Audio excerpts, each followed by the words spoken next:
working to connect a region of over 600 million bridges between our lands.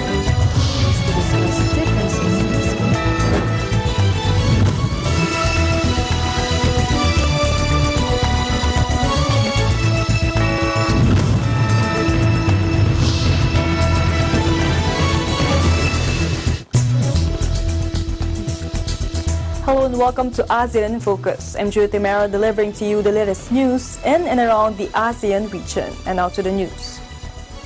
The National Disaster Risk Reduction and Management Council, or NDRRMC, on Sunday said the twin quakes that rocked Batanes last July 27th have so far affected 911 families, or equivalent to 2,963 persons residing in 5 barangays in Itbayat town.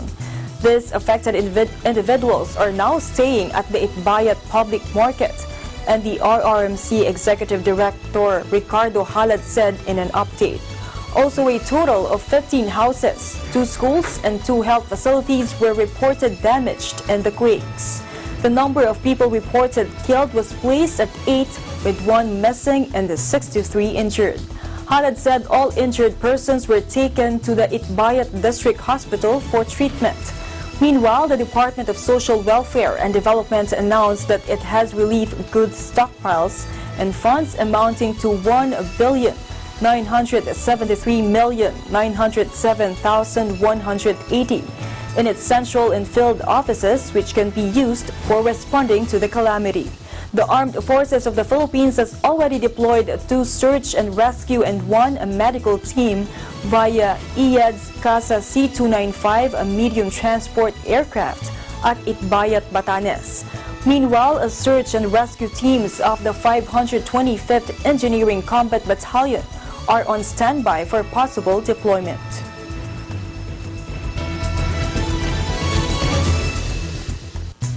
Meanwhile, President Rodrigo Duterte is satisfied with the performance of government in responding to victims of the magnitudes 5.4 and 5.9 earthquakes that rocked Batanes Saturday morning, Malacanang said Sunday. Presidential spokesperson Salvador Panelo said Duterte thinks concerned government agencies were able to provide immediate assistance to both injured and displaced individuals. Panelo said government will prioritize providing food, medicine, and other hospital needs to those injured and displaced during the quake and later proceed with rehabilitation. Cabinet Secretary Carlo Nograles, in a statement, also ensured that government will continue to provide medical services to those injured and displaced by the quake, particularly residents of Itbayat, the town hit hard by the natural calamity. While the Itbayat District Hospital suffered minimal cracks, Nograles said it was still fully functional and would be able to attend to people's needs.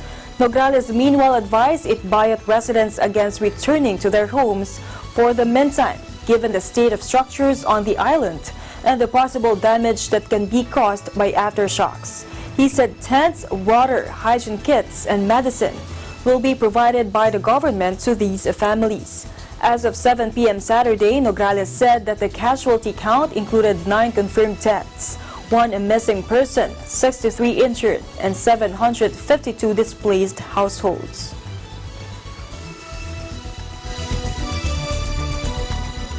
In other news, 55 pieces of rhino horn were found encased in plaster at an airport in the Vietnamese capital. Authorities said Sunday as the country tries to crack down on sophisticated wildlife smuggling routes. The communist state is both a consumption hub and popular transit point for the multi-billion-dollar trade in animal parts. The 125-kilogram or 275-pound hull of rhino horn discovered at Hanoi's Noi Bai Airport on Thursday was found after the carefully disguised shipment aroused suspicion. Images of the bust show large rhino horns and smaller pieces sitting on a table, and police using rods to break the cast apart. And I quote, "It took half a day to break them open," a security source told media. It was not immediately clear which African country the shipment originated from. The parts were found the same day police arrested a key wildlife trafficking suspect and 2 other men after 7 frozen tiger carcasses were discovered in their vehicle in a parking lot. The bust follow a record seizure in Singapore a week ago of nearly 9 tons of ivory and a huge stash of pangolin scales destined for Vietnam. Elephant tusks, pangolins, tiger parts, and rhino horn are all sold on the black market in Vietnam, while the rest is smuggled onto China. But rhino horn is especially priced, with 1 kilogram fetching up to $60,000. It is in high demand in Vietnam, where some believe that it can help cure diseases and hangovers when ground into powder. Poachers in Africa have decimated wild rhino populations to meet demand despite the trade being banned globally in the 1970s.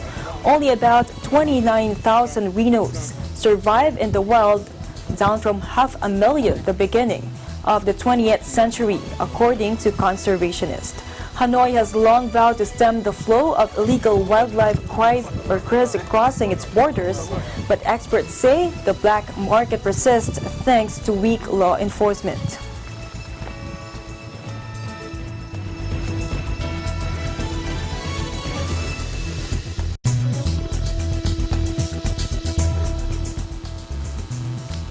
As we come back, EBC News anchor Alma Angeles will interview our guest for today. Stay tuned.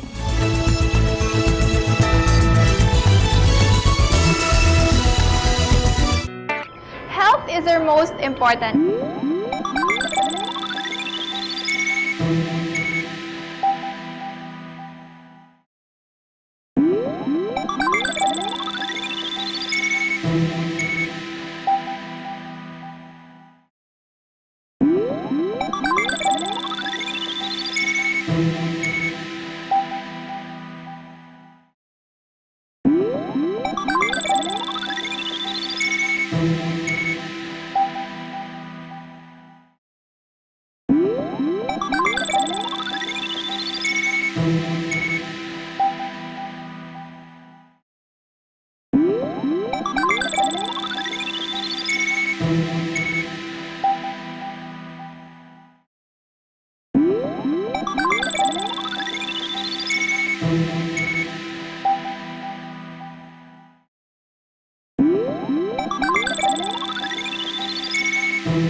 Hooray! Kita-kita tayo ha! Bye-bye!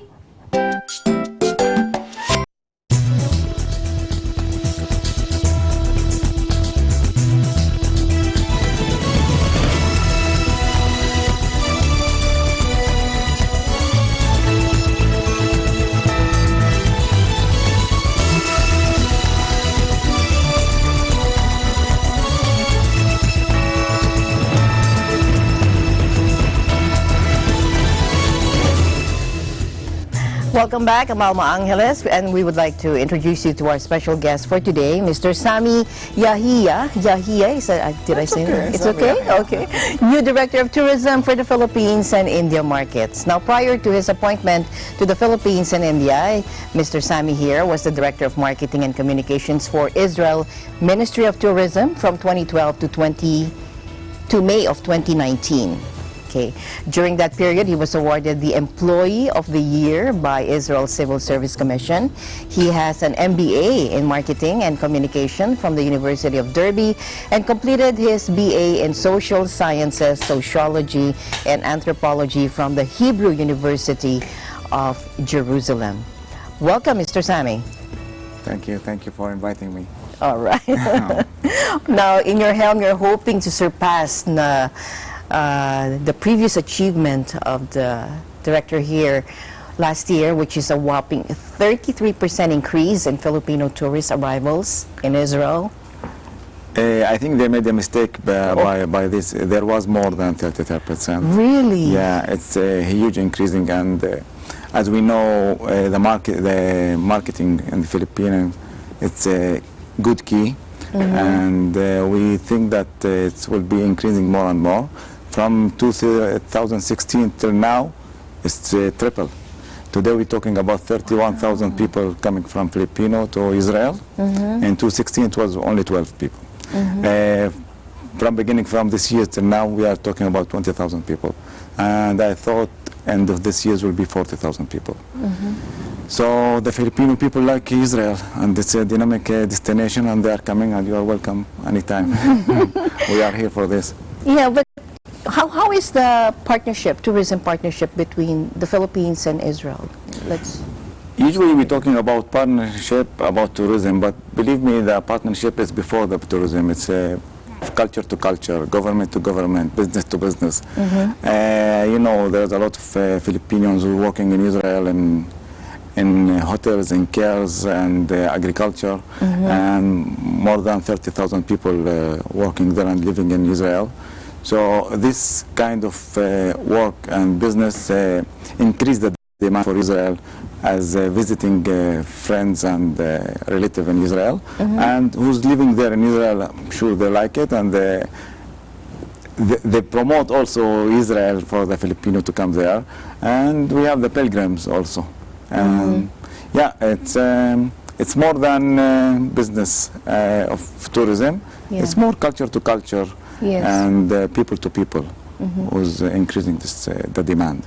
How important is the Philippine source market to Israel? Filipinos, that it's, as I said, it's a key market for Israel, and this is I think it's the 5th country in the top 5th of Asia from the Filipino coming to Israel. So we are awareness for the increasing here, and we hope to put our envelope and a lot of money in advertising in the Filipinos travelers, because we are believing in this segment in Filipino and the travelers of Filipino to Israel. So it's it's in the top 5 from Top Asia. 5. Yeah. Okay. What is the current volume of tourists in Israel right now? Like, what is the percentage of that tourists that are Filipinos? Yeah, last year visited Israel 4.2 million. It was like 23% increasing from 2017. We're talking about 31,000 Filipino visit Israel. So it's, let's say it's 1%, I think. But it's still increasing. This is the point, that it's increasing. And increasing in the big numbers, not big percent. Big numbers. Yeah, big numbers. So why do you think Israel is becoming a popular tourist, but becoming popular among It's not becoming Filipino popular. tourists? I don't think it's becoming popular. Israel already popular. It's already popular, yes, that's true. The point that, you know, if you were talking history, Israel, for the pilgrims and the holidays, Jesus was born there, so this is the place that Jesus walked and start his chapter in the life, and we start, if you believe. On the other hand, it's Israel, it's a land connecting Europe, Africa, and Asia. It's the only land that connecting these three, Africa, Asia, and Europe. And during this Asian time, people just, if want to walk from Africa to Europe to Asia, they must walk from Israel. Not only the people. For the people, we're talking about the Silk Way from China, we're talking about Spicy Way from India. Not even the people, also the birds, migration, they just walk from Israel. So this land have a lot of things to give from the history. So this place is unique. You can't find in other places in the world, place like Israel, from the nature and from the people and from the culture. So it was unique, and it's still unique. Yes. Especially for the pilgrims people or for religious people. But on the other hand, I want to say pilgrims people or religion people, at the beginning they are human beings. They're what? They're what? They are human beings, like Oh, us. okay, yes, yes. No, because they divide, in the tourism also, all the time, talking about dividing the travelers. Pilgrims, leisures, mice. But if you look, we are the same thing, we are human beings. We like to touch, we like to feel, we like to be happy, we like to visit places, new places, we like to experience things. So the people who's coming to Israel as a pilgrims, it doesn't mean they don't want to have a time to spend it with the family or with a friend in the beach, have a walk in the beach, or visiting ancient places in Akka, or just making ski or rafting in the river. They want this, or to go to a movie, or to sit in a beautiful coffee shop in the caves. On the other hand, the people who are seeking for business or religion, also they want to feel the inner peace when they are visiting holy places like church or so the win things, the win idea is the combination between the leisure and the pilgrims. And I think the win things is for the Filipinos that they are coming to Israel, because it's a far destination. And if they already make it, it's better to make like pilgrims and leisure, or the opposite, leisure and pilgrims. That's what I'm talking about. First, we are a human being. We need to feel, so it doesn't matter if I'm religious or not religious. We're seeking for the same thing. So what are the initiatives? What initiatives are you doing to boost the market of Israel to tourists, not just like Filipinos, but to as a whole? The Israel Ministry of Tourism have a lot of offices outside Israel. We have in 20 countries. We opened here in 2016 office in Manila. And 2016? Yeah, okay. 2016. 2 years ago, 3 years ago, we opened it in Manila. And we are here to help all the agents and to promote Israel. We helping in the, we can give a marketing agreement for agency, for the agent to build the market agreement to advertise his package. Okay. We can bring celebrity people and fan people to visit Israel, and to, it's hosting them. They're coming back, they talk about Israel. We invite celebrity like the champion, Macau, the box champion. The Book of Champions? Manny Pacquiao. I am very hard for the names. Manny Pacquiao, the champions. Solen, Mr. Jericho. So they visit Israel already. Yeah. We're talking about also advertising. We have a website especially for Filipino, and the agent can give us his package and we just promote it for them. We can also make cooperation with in the film movie industrial. We can host them in Israel to take shots for landscape and for music or movies. We are trying to open new roads direct from Manila to Israel. When the bridge of the connectivity is less, travel time is less, so the money is less. Also, we are trying to open it with Manila Airlines, Philippine Airlines, sorry. Yeah. So these things, I think, together will build the boost and to increase the demand for Israel.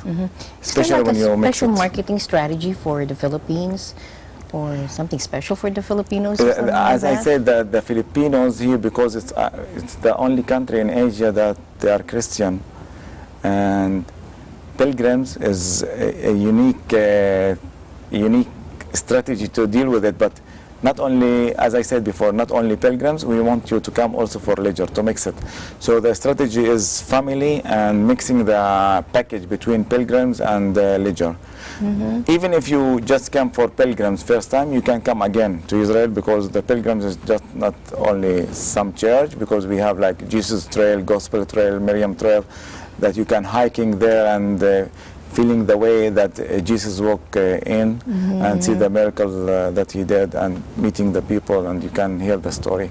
So the most important thing is to experience, to have the experience of these places, to touch it, not only to see. Today you can Google it. I will say to you, you just can Google and see the places. Yeah. So yeah, we believe in touch and feel and taste, and these things you must be there once at least. Experience. Yeah, to the experience place. the place. All right. For me, like I'm not religious, Yeah. but during my stay in Jerusalem or not Jerusalem, I'm just jump there for Via della Rosa to walk and to go to the church, to have a candle. It's inner peace. You feel the inner peace. And I am not religious. So, and I am, as I told you, I am a human But being. it's not just the religious place, right? It's No, not that- just, you can do other things in it. Yeah, sure, that's what I'm saying. Yeah. For the leisure people also, I'm not religious. I'm just visiting this place because it's nice historical. The pilgrims, it's been like not only places to visit, it's culture, it's food, it's yeah. smell, it's taste, it's the people. It's a big package. But people still stuck in their mind that pilgrims is just to go and to pray and to go home. No, it's not that. So like if, for example, someone wants to go to Israel, aside from the Holy Land, what would you tell them to go to? Like you can visit this place, Yeah. what would you recommend? The for must example? things is Nazareth, Bethlehem, where Jesus was born, and Jerusalem. This is the must. Yeah. Then if you have more time, you can go to the Galilee, to Tiberias. And if you have more time, you can walk Jesus trail, gospel trail, for the pilgrims. But you can add another 2-3 days leisure, like Dead Sea, to float in the Dead Sea. You can visit Haifa. It's my city, and it's a lovely city. And close to Haifa, there is Akka and Caesarea. It's a lot historical places, 2,000, 3,000 years ago, and it's still in good shape. You can visit Tel Aviv and Jaffa also. You can, as I said, you can touch the stones in Jerusalem and to feel the spirit, and then you go down 45 minutes to swim in the Dead Sea. The Dead Sea, yeah. The Dead Sea, yeah. Yeah, It's that's an already dead, but it's still sea. It's a very nice experience, yeah. That's an experience, yeah. So I say it's not only pilgrims as we just imagine it. The pilgrims is more than this. It's culture and taste and It's food the and culture, yeah, the the food experience and the everything. people. The people. All this together make your trip or a journey more than trip. That's true. Okay, we'll take a short break and we'll be right back with, we can't, all right. Oh, okay. Okay, we'll continue on with our conversation in a little while, but now we have to say goodbye. We wish we had more time, but we have to say goodbye, and we have to turn you over to Judith Llanera. Thank you very much, Mr. Sammy. How do I pronounce your name again? What is the right? Sammy Yahia. Yahia. Sammy mean majesty. Majesty. Yahya life. Yahia is majesty and life. That's a good combination. Yeah, I'm saying. Very good. This I'm still single. Thank you very much. Don't go away Thank you. because we'll continue on with what our about the water? conversation. Huh? Water. The water, yes, water is coming. That's why we're going to take a short break, and we'll turn you over to Judith Llanera. That is, for now, Mr. Sammy Yahia. Sammy Yahia. Yahia. All right, Judith. Thank you very much, Ms. Alma Angeles, for that very special interview. And that is the latest news in the Southeast Asian nations. Stay updated about the ASEAN region. I'm Judith Llanera, and I'm 1 with 25.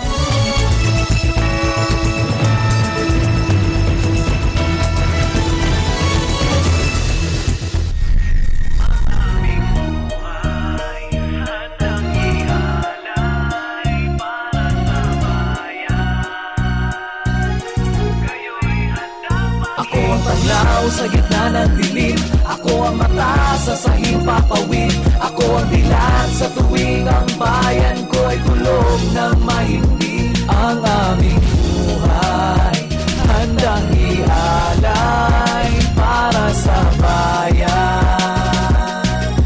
Kayo'y handang maglingkuran. Join us in celebrating the 72nd anniversary of the Philippine Air Force.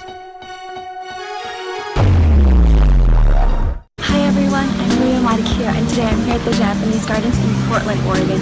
If you want to experience greenery and unique landscaping, as well as peace, tranquility, tune in to TBC Digital Nest. I'm Maria Marquio and I'm 1 with 25.